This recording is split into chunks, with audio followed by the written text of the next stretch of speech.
Tight at the alley. Do you want a sky-high penthouse? Do you want a king-size car? Do you want to be in pictures? Do you want to be a star? Pardon me, Colonel, but Step aside, son, you're part of me. Come with me to the Casbah. Incognito. Baby, we can't miss. You'd like a pair of nylons, huh? Then, honey, how's about a kiss?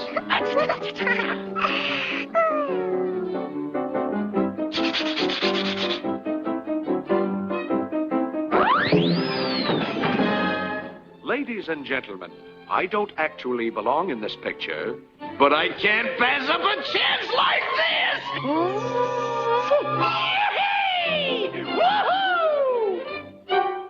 Everybody wants to get into the act.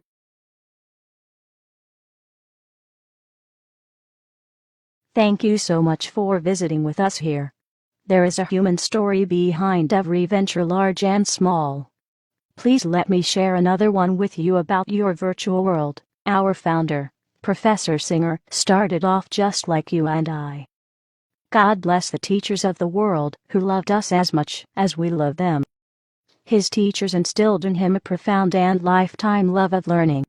His parents made him understand that school was his job of life preparation and must be taken very seriously. His sixth grade teacher, Mrs. Lois Richards, selected him to participate in an accelerated math pilot program beginning in middle school. This was during the Cold War in response to the challenges posed by the Soviet Union. Each of the elementary feeder schools sent a child from their school to participate in this experimental program. Once there, he made friend with Nat Pitts.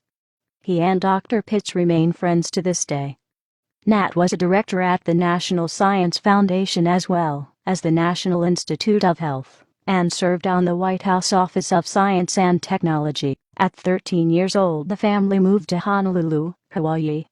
These years from 13 to 19 years old were spent in a tropical paradise surrounded by kids and families who also took education and learning very seriously.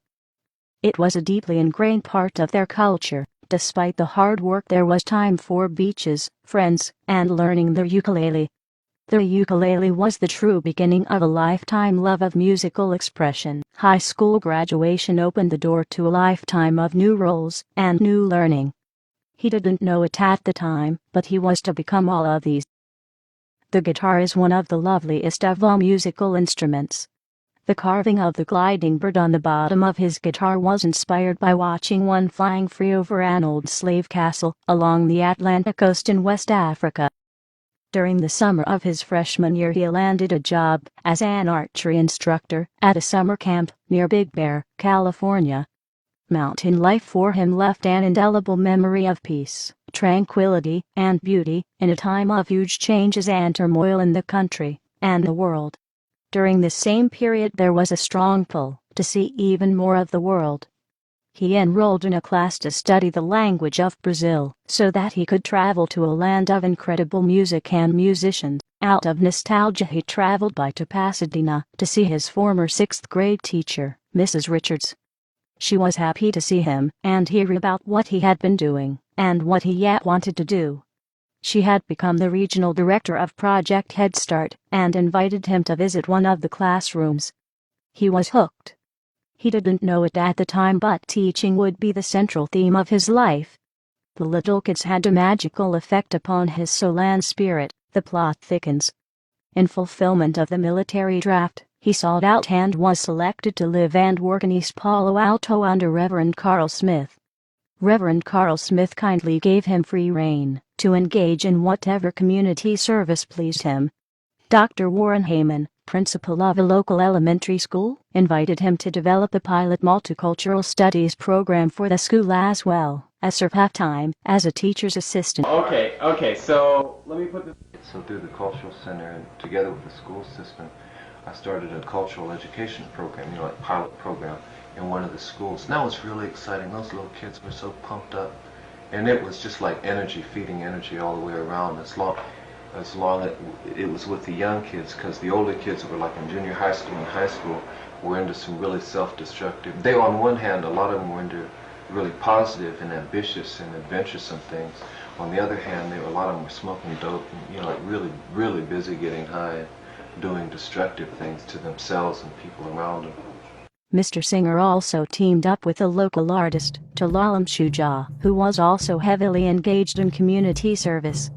Together they formed Nairobi Cultural Center, a community service vehicle dedicated to the arts and multicultural education. Mr. Singer played the flute with the Culture Center's African drum and dance troupe.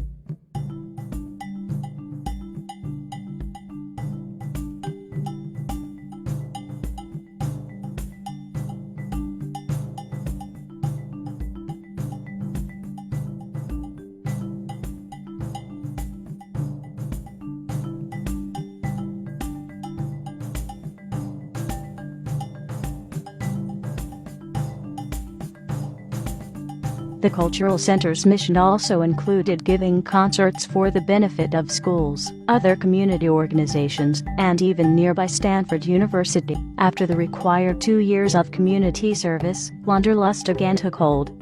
Africa was the new destination.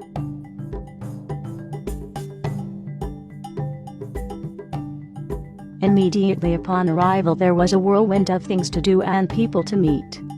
Mr. Singer performed on the national broadcast television and radio stations. The movers and the shakers in the local art scene came next.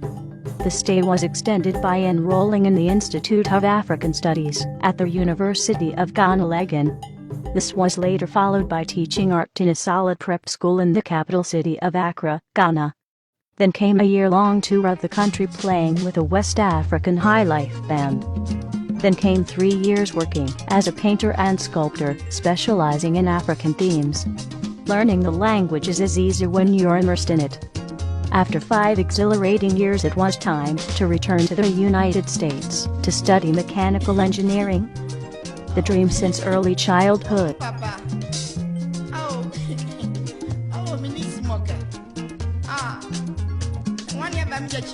Part of my heritage. Singing is definitely a part of my heritage. It speaks fully of like how I got here and how the folks that got here, that got me here, got here. And it's I can't dismiss that. Though I'm of African descent, I'm also culturally and racially European descent too, and I won't be able to dismiss that fact. And the sojourn in Africa was cool, and it was very enlightening, but it also pointed out to me very clearly that I am very much a product of the Western world. Though there's enough of me, spiritually and racially, to know that I'm a product of Africa too. I saw lots of things. It was like a big going home. More like a going home cousin than a going home brother. All the spirit of brotherhood is always that more abstract thing. It's always there. It was more, hey, His focus in engineering school was on renewable energy. Because the national agendas did not favor renewable energy sufficiently, he began his engineering career in aerospace, working on space shuttle projects and cruise missiles.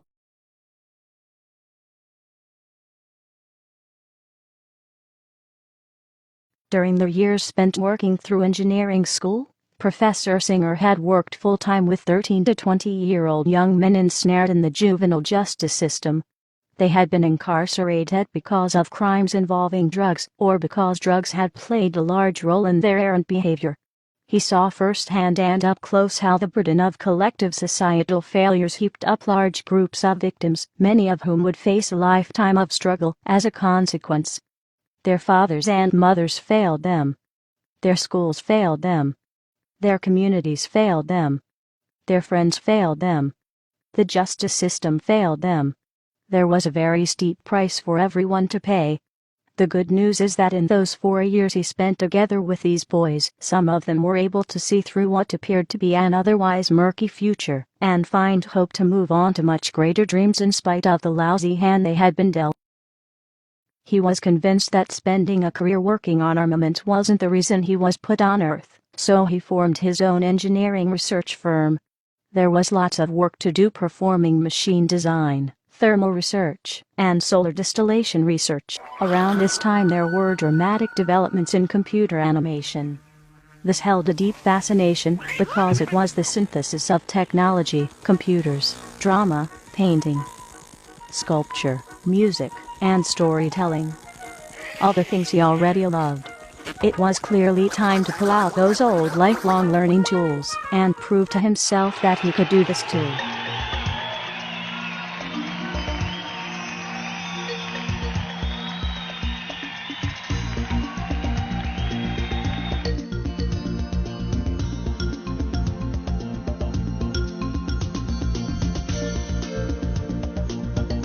There still remained the pull of education.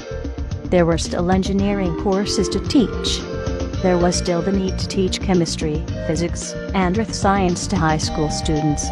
There was still zillions of people who wanted to learn English as their native language or as an additional language. Oh my, what's a fellow to do? Bubbling on top of all of this is a world in sea change because of globalization and revolutions in information technology. If people were able to pick and choose where and how they wanted to live and work based upon what they were now able to witness with a simple mouse click, what a world that would be. If they were able to communicate with others, then they could collaborate with them and turn globalization to their own advantage. They could seek out friends and colleagues from anywhere because place would no longer be important. They could focus on learning rather than grades. They could develop tools to better teach themselves. They'd appreciate the value of punctuality, adaptability, flexibility, reading, time use, acquiring multiple expertise, and saving money. This must be what a fellow must do. Janice, a freshman class project at Kettering University is turning up a lot of ideas on how to make pots and pans better. In today's WNEM5 Consumer Alert, how young minds and their ideas could serve consumers. You can zoom in and out and look at it closely, see it in its wireframe, and then see it fully shaded and rendered. They're energy efficient, cost effective, easy to use and to clean, and very marketable. But they're not yet on store shelves.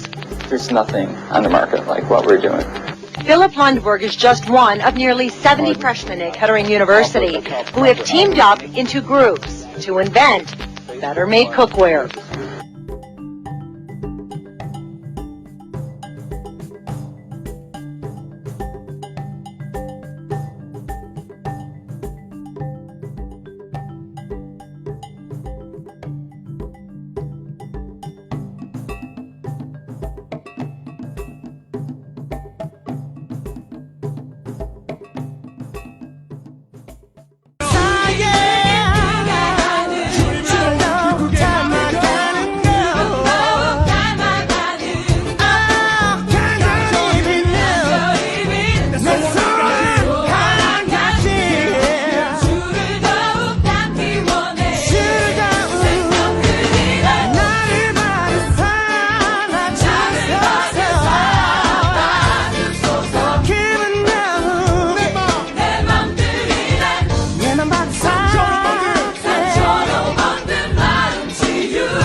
Now, enjoy our story, Abandoning the Old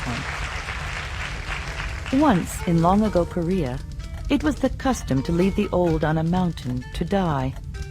When an elder's hair turned as white as onion roots, he or she was carried up the mountain and abandoned. No one knew when this custom began.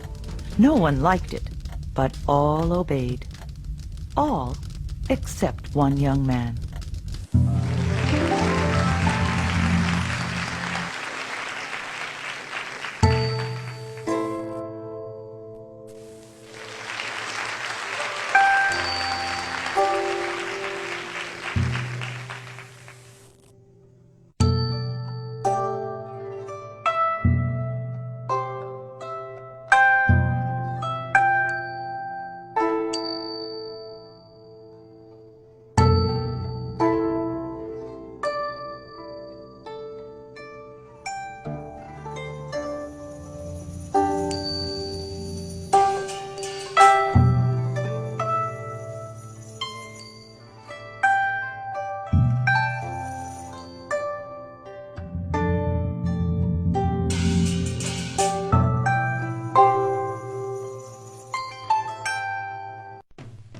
Two brothers. Long ago, when tigers smoked long pipes, there were two brothers who lived near each other. The elder brother was the richer, yet he was so greedy and stingy that he would squeeze the blood of a flea for a drink. The younger brother was kind and good, with a heart as fine as brocade, but he had little of wealth. One fall day, the younger brother went into the mountains, hoping to find some food. Some of you regularly act upon the wisdom handed down to us by the common people of ancient times and of today. How refreshing it is to see leaders who know and act upon the wisdom of the world's greatest proverbs.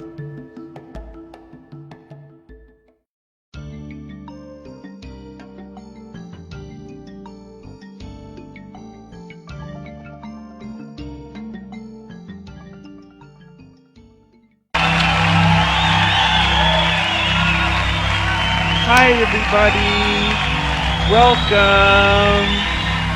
I'm your host, Binary Mouse, and we have another truly fantastic story to share with you.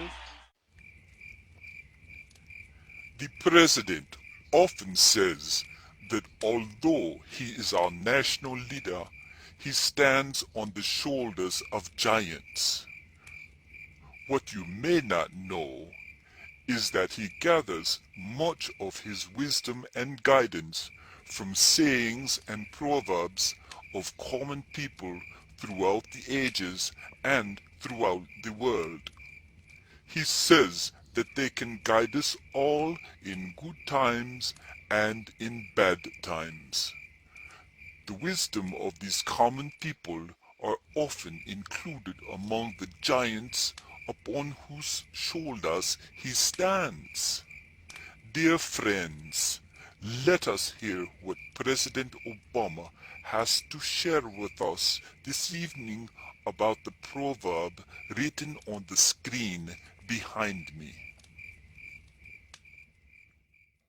There are many versions of the next tale, for it reminds us of a very important Korean value, to respect and care for parents and elders. The Stone Bell. Long ago in the great Shilla kingdom, there lived an old woman whose hair had turned the color of onion roots. She lived with her son, his wife, and their small child. The kind young couple made certain that the elder woman was well cared for. They gave her the warmest seat in the winter and the coolest in hot summer. And because she liked to eat fish, her son would often walk miles to a village near the sea, just to buy some fish for her. Remember when I was young, and so were you, and time stood still, and love was all we knew. You were the first, so was I. We made love and then you cried. Remember when?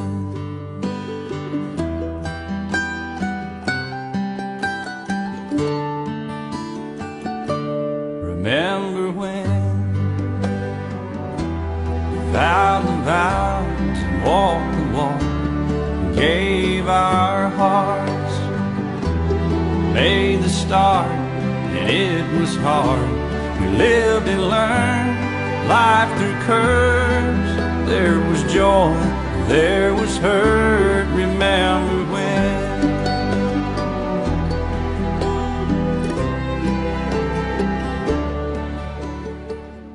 The way is still evolving. The tools, techniques, and skills are fluid, as they must be. By combining an effective set of technologies and pedagogical approaches, your virtual world is providing English language mastery as a way that allows us to communicate so that we can collaborate. People everywhere must be equipped to go anywhere they please and have skills that will let that happen. We hope you agree. What could be more important than helping children and others succeed? A company in Big Bear, California is working on just that.